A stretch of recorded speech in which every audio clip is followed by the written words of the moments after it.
Michael, I think we were pretty surprised this morning when we learned that the Albanese government has changed its stance on Israel today. They've had our ambassador to the UN put his hand up and vote for the UN's resolution calling for a ceasefire in Gaza. Here's what the ambassador said. I saw it on Sky this morning.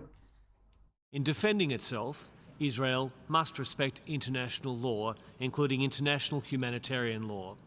Civilians and civilian infrastructure, including hospitals, must be protected. Hamas must be defeated and dismantled, but this cannot be without account for the protection and welfare of Palestinian civilians. President, Australia supports Palestinians' right to self-determination.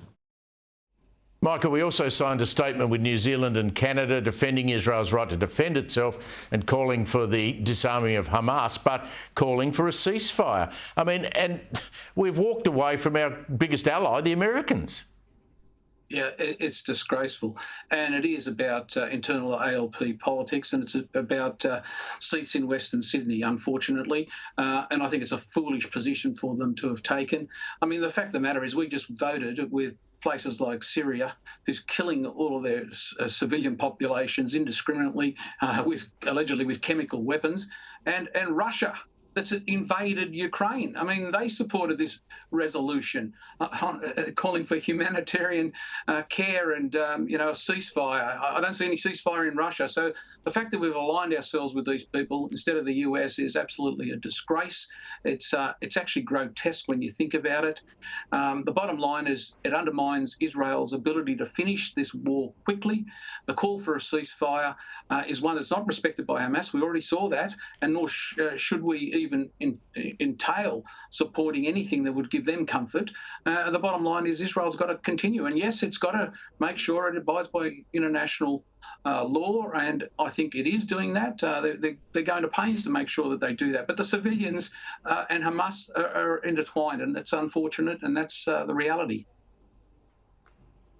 Garth, were you surprised that Labor went this direction, or do you agree with Michael that this is more about domestic politics and saving seats in places like Western Sydney? Well, I guess I'm surprised to find that our Prime Minister is weaker than Joe Biden. That's what he's proven himself, chasing these far-left votes rather than standing firm for what should be seen as one of Western democracy's greatest legacies. Israel is something that we, as Australians, have played our small part in, and so we should be a country we should be very proud to stand beside.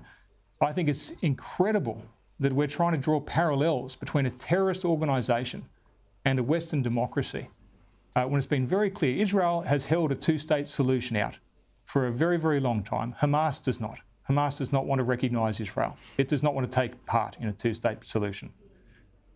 We have one side that it makes every effort to abide by its obligations. We have another side that committed the sort of atrocities, and I put this to you, Steve, if those atrocities that we saw in Israel were committed against Australians, do you think you'd care what another country thought as we did whatever it took to ensure that those atrocities would not happen again?